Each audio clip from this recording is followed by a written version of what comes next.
7 kerajaan dunia saat Rasulullah Shallallahu Alaihi Wasallam diutus. Ketika Rasulullah Shallallahu Alaihi Wasallam diutus menjadi nabi sekitar tahun 610 Masehi, dunia saat itu dikuasai oleh beberapa kekuatan besar. Para sejarawannya biasanya menyebut ada 7 kerajaan besar atau kekuatan utama yang eksis saat itu di timur maupun di barat. Berikut 7 kerajaan yang bertepatan dengan diangkatnya Rasulullah Shallallahu Alaihi Wasallam jadi Rasul.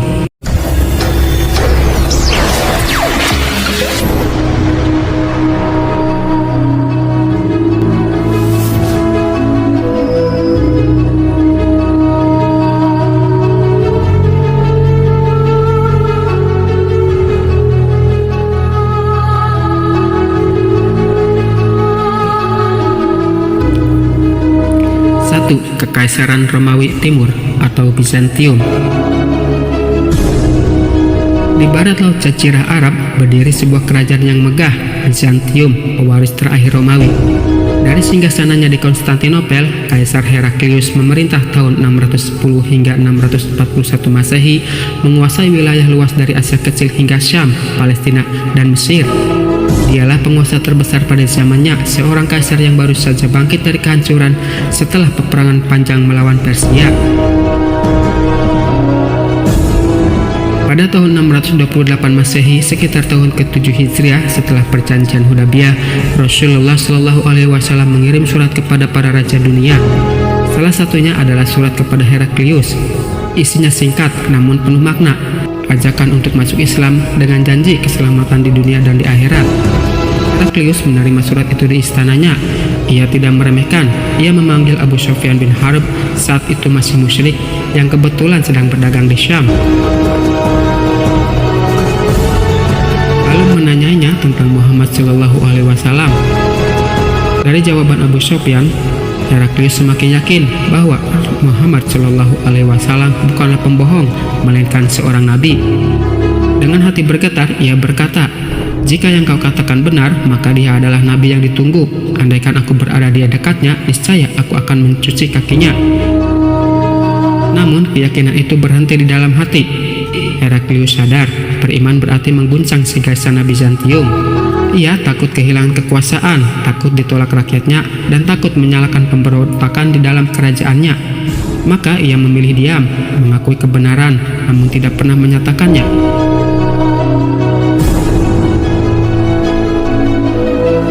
Beberapa tahun kemudian, tepatnya setelah wafatnya Rasulullah Shallallahu Alaihi Wasallam pada 632 Masehi, pasukan Islam di bawah kepemimpinan para khalifah mulai bergerak. Pada masa Khalifah Abu Bakar dan Umar bin Khattab, Bizantium kehilangan Syam 636 Masehi dalam perang Yarmuk, dan Palestina 637 Masehi penyerahan Yerusalem. Tidak lama kemudian, Mesir pun jatuh ke tangan Islam 640 hingga 642 Masehi. Kerajaan yang pernah menolak ajakan Nabi Shallallahu Alaihi Wasallam itu akhirnya kehilangan kekuasaannya di timur. Heraklius yang hidup hingga 641 Masehi hanya bisa menyaksikan dari kejauhan bagaimana wilayah yang pernah ia kuasai satu persatu direbut oleh kaum muslimin. Kesempatan emas untuk menjadi raja pertama yang beriman kepada Nabi terakhir hilang darinya. Yang tersisa hanyalah catatan sejarah bahwa Bizantium, kerajaannya begitu perkasa, akhirnya tunduk pada takdir Allah, dan cahaya Islam terus menjabar tanpa ada satu kekuatan pun yang mampu menghalanginya.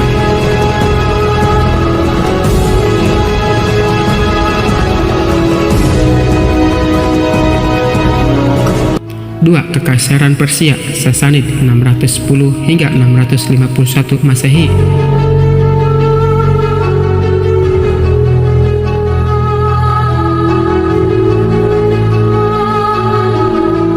Jika Romawi Timur berdiri di barat, maka di timur ada kerajaan yang sama perkasa, Persia Sasanid.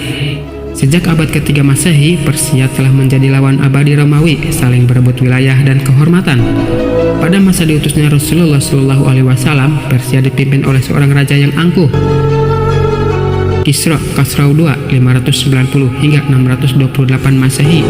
Ia dikenal ambisius dan bengis. Di awal pemerintahannya, ia sempat berjaya, bahkan menguasai sebagian besar wilayah Romawi. Namun, peperangan panjang dengan Heraklius membuat kekuasaannya goyah. Sekitar tahun 628 Masehi, Rasulullah Shallallahu Alaihi Wasallam mengirim surat kepada Kisra Khosrau II mengajaknya masuk Islam. Surat itu disampaikan melalui utusan bernama Abdullah bin Hadabsah Asami. Tetapi berbeda dengan Heraklius yang masih menaruh rasa hormat, Kisra menyambut surat itu dengan kemarahan.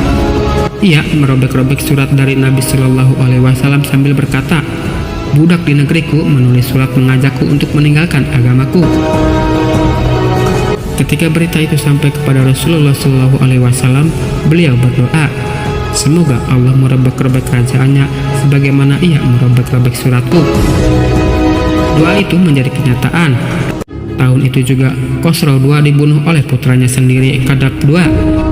Setelahnya Persia dilanda kekacauan. Dalam waktu 4 tahun 628 hingga 632 Masehi, tahta Persia berganti raja hampir belasan kali. Kekaisaran yang dahulu tegak perkasa runtuh oleh konflik internal. Ketika Rasulullah Shallallahu Alaihi Wasallam wafat pada 632 Masehi, Persia sudah sangat rapuh. Pada masa Khalifah Umar bin Khattab, pasukan Islam bergerak melawan Persia.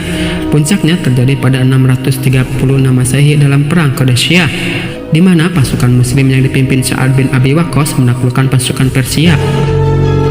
3 tahun kemudian, pada 637 Masehi, kota agung Ctesiphon Madain, ibu kota Persia, jatuh. Dan akhirnya, pada 651 Masehi, dinasti Sasanid resmi berakhir dengan terbunuhnya Yazgid III, raja terakhir Persia. Kisra yang dulu merobek surat Nabi Shallallahu Alaihi Wasallam, kerajaannya pun benar-benar tercabik-cabik dari dalam hingga lenyap dari muka bumi. Yang tersisa hanyalah reruntuhan istana dan catatan sejarah tentang keangkuhan seorang raja yang menolak seruan Allah dan Rasul-Nya.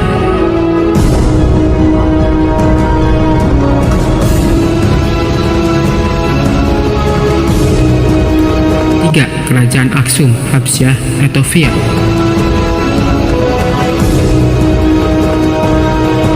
Di seberang Laut Merah di timur Afrika berdiri sebuah kerajaan kuno bernama Aksum.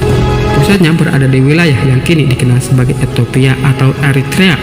Kerajaan ini telah lama berinteraksi dengan Jazirah Arab, terutama melalui perdagangan dan agama. Pada masa Rasulullah Shallallahu Alaihi Wasallam, Aksum dipimpin oleh seorang raja bergelar An-Najasyi atau Nagus. Sekitar tahun 615 Masehi, sebelum hijrah ke Madinah, kaum muslimin mengalami penindasan hebat di Mekah. Rasulullah Shallallahu Alaihi Wasallam memberikan jalan keluar. Sebagian sahabat diizinkan hijrah ke Habsyah karena di sana ada seorang raja yang adil dan tidak menzalimi siapapun.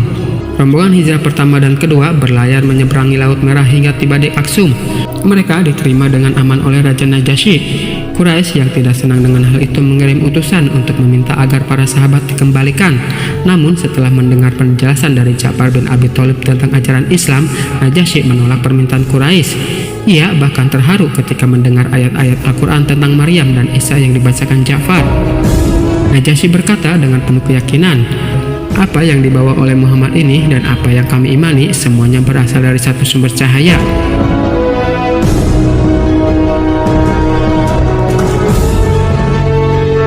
Beberapa tahun kemudian, sekitar tahun 628 Masehi, Rasulullah Shallallahu Alaihi Wasallam mengirim surat langsung kepada Najasyi mengajaknya masuk Islam. Sang raja menerima surat itu dengan penuh hormat dan beriman kepada Rasulullah Shallallahu Alaihi Wasallam.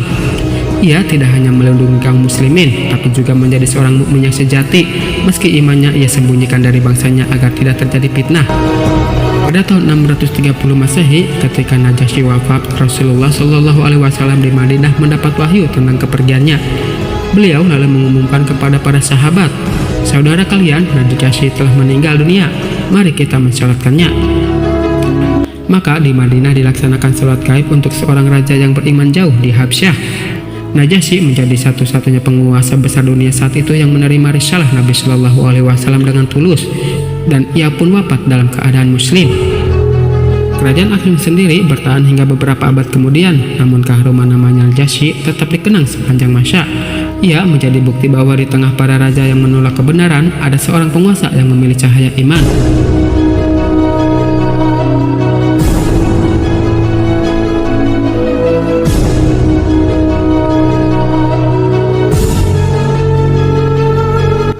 Mesir, Mukaukis, gubernur Bizantium.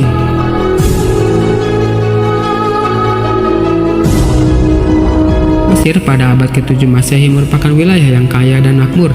Ia berada di bawah kekuasaan Romawi Timur atau Bizantium, namun dipimpin oleh seorang gubernur Koptik yang bergelar Al-Mukaukis. Negara ini dikenal sebagai lumbung gandum, jalur perdagangan, sekaligus pusat ilmu pengetahuan kuno.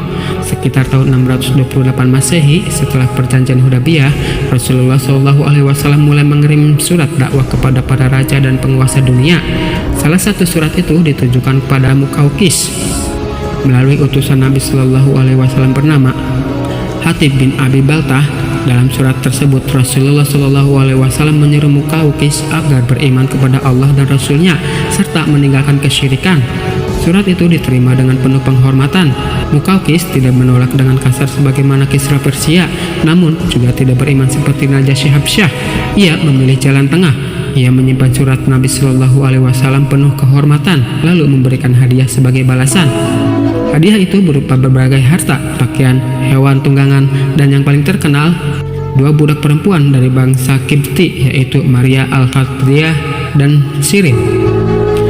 Maria kemudian dinikahi oleh Rasulullah SAW, dan dari pernikahan itu lahirlah seorang putra bernama Ibrahim. Meski Mukaukis tidak memeluk Islam, ia tetap menunjukkan sikap lembut dan penuh etika. Rasulullah SAW menghargai sikapnya meskipun hatinya tidak terbuka kepada iman. Namun, sikap setengah hati itu tidak menyelamatkan Mesir dari takdir sejarah. Setelah wafatnya Rasulullah SAW pada masa Khalifah Umar bin Khattab, pasukan Muslim dipimpin oleh Amr bin As bergerak menaklukkan Mesir. Pada 640 hingga 642 Masehi, Mesir resmi masuk ke dalam wilayah Islam.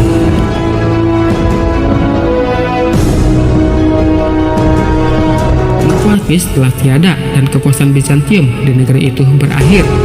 Dengan demikian, surat Rasulullah SAW kepada Mesir menjadi bagian penting dari rangkaian dakwah global Nabi SAW.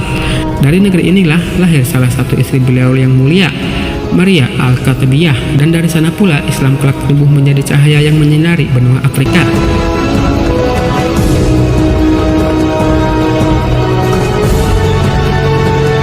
Kerajaan Ghassan, Arab Kristen, Sekutu Romawi. Sebelum kedatangan Islam, berdiri sebuah kerajaan Arab Kristen yang dikenal dengan nama Ghassan. Mereka adalah keturunan bangsa Arab Selatan, Yaman, yang bermigrasi ke utara berabad-abad sebelumnya, lalu menetap di sekitar Damaskus dan wilayah Harauran. Kerajaan Ghassan berada di bawah pengaruh langsung Romawi Timur Bizantium. Mereka menjadi sekutu militer yang menjaga perbatasan selatan Bizantium dari ancaman bangsa Arab Badui maupun Persia. Karena itu, Ghassan dikenal sebagai benteng pertahanan Bizantium di Gurun Syam. Pada masa Rasulullah SAW, Ghassan dipimpin oleh seorang raja bernama Al-Haris bin Abi Samir Al-Ghassani. Ia berkuasa sekitar pertengahan abad ke-7, tepat saat cahaya Islam mulai menyinari jazirah. Sekitar tahun 628 Masehi, Rasulullah SAW mengirim surat dakwah kepada Al-Haris melalui utusan Suja bin Wahab al-Asadi. Surat itu berisi ajakan untuk memeluk Islam, sebagaimana surat-surat yang dikirim kepada raja-raja lainnya.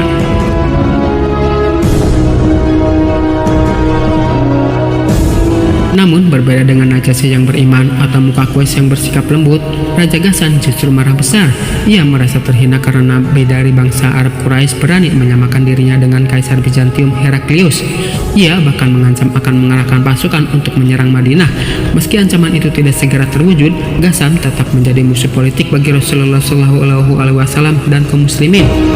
Bukti ketegangan itu muncul dalam peristiwa Mut'ah 629 Masehi.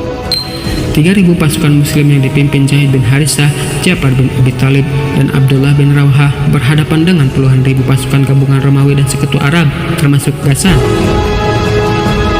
Dalam pertempuran itu, para panglima muslim gugur satu persatu, hingga akhirnya Khalid bin Walid mengambil alih dan membawa pasukan pulang dengan selamat. Kebencian Ghassan terhadap Islam juga terlihat ketika utusan Nabi SAW Al-Haris bin Umar Al-Ajadi dibunuh oleh penguasa Ghassan di Mut'ah. Peristiwa ini menjadi satu-satunya kasus di mana seorang utusan diplomatik Rasulullah SAW dibunuh, dan hal ini menjadi pemicu perang. Meskipun Ghassan tampak kuat di masa Nabi SAW, takdir sejarah segera berubah. Setelah wafatnya Rasulullah SAW, pasukan Islam yang dipimpin Khalid bin Walid dan kemudian Abu Ubaidah bin Jarrah memasuki Syam. Pada tahun 636 Masehi, dalam perang Yarmouk, Bizantium dan sekutunya termasuk Ghassan dikalahkan. Kekuasaan Ghassan runtuh dan wilayah Syam masuk ke dalam pengakuan Islam. Ghassan pun lenyap dari panggung sejarah. Mereka yang menolak cahaya Islam akhirnya tenggelam bersama runtuhnya sekutu besar mereka, Romawi Timur.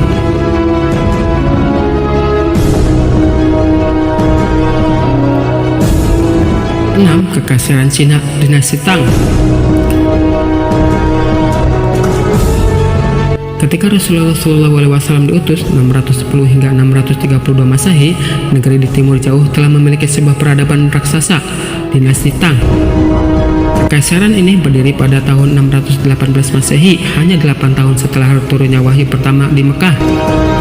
Kaisar yang memerintah saat itu adalah Tongzhou atau Li Yuan 618 hingga 626 Masehi, kemudian digantikan putranya yang jauh lebih terkenal, Tang Taizong atau Li Shimin 626 hingga 649 Masehi. Dinasti Tang dikenal sebagai salah satu puncak kejayaan peradaban Cina. Ibu kota mereka, Chang'an atau sekarang Qian, adalah kota kosmopolitan terbesar di dunia saat itu, menjadi pusat perdagangan jalur sutra. Dari barat datang para pedagang Persia, Romawi Timur, dan bangsa Arab pra-Islam. Namun, hubungan langsung antara Rasulullah SAW dan Kaisar Cina tidak tercatat sejelas sehubungan dengan Heraklius, Kisra, atau Al-Muqawqis. Para sejarawan berbeda pendapat. Sebagian riwayat menyebut bahwa Rasulullah SAW mengirim surat dakwah kepada Kaisar Tang, namun surat itu baru sampai ke Cina setelah wafat beliau. Ada pula riwayat dari tradisi Muslim Cina yang mengatakan bahwa utusan dari Madinah datang ke istana Tang Taizong pada awal pemerintahannya, membawa pesan tentang agama baru dari Arab. Kaisar menerimanya dengan baik. Meski tidak memeluk Islam, ia menghormati ajaran itu dan memberi izin berdirinya komunitas Muslim di Cina. Bukti yang lebih jelas muncul kemudian pada masa Utsman bin Affan, Khalifah ketiga 650 Masehi. Pada masa inilah tercatat utusan resmi Islam pertama sampai di istana Tang. Kaisar menyambutnya dengan hangat dan mengizinkan Muslim membangun masjid pertama di Cina yang dikenal sebagai Masjid Huaisheng di Guangzhou. Dengan demikian, meski tidak ada catatan eksplisit bahwa Rasulullah SAW berhubungan langsung dengan Kaisar Tang, benih hubungan Islam Cina sudah dimulai sejak masa beliau. Para pedagang Arab yang lebih dulu dikenal Islam menyebarkannya ke pelabuhan-pelabuhan Cina. Sementara itu, surat-surat Nabi SAW yang dikirim ke para raja dunia menjadi fondasi diplomasi Islam yang kelak menembus hingga ke negeri tirai bambu. Cina pada masa Tang tidak menolak dengan permusuhan sebagaimana Persia, juga tidak menyatakan iman sebagaimana Najasyi di Habsyah. Mereka memiliki jalur netral, menerima dengan ramah, dan membuka pintu perdagangan serta pertukaran budaya. Dari situlah Islam tumbuh perlahan di bumi Cina hingga akhirnya menjadi salah satu komunitas muslim terbesar di dunia.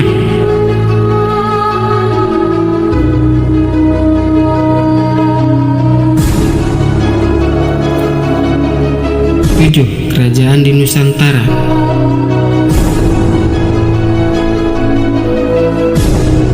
Ketika Rasulullah SAW menerima wahyu pada tahun 610 Masehi hingga wafat beliau pada 632 Masehi, wilayah kepulauan yang sekarang kita sebut sebagai Nusantara sudah memiliki peradaban dan kerajaan-kerajaan yang mapan. Namun, Islam sendiri belum masuk ke Nusantara pada masa hidup beliau. Hubungan yang ada masih berupa jejak awal melalui jalur perdagangan.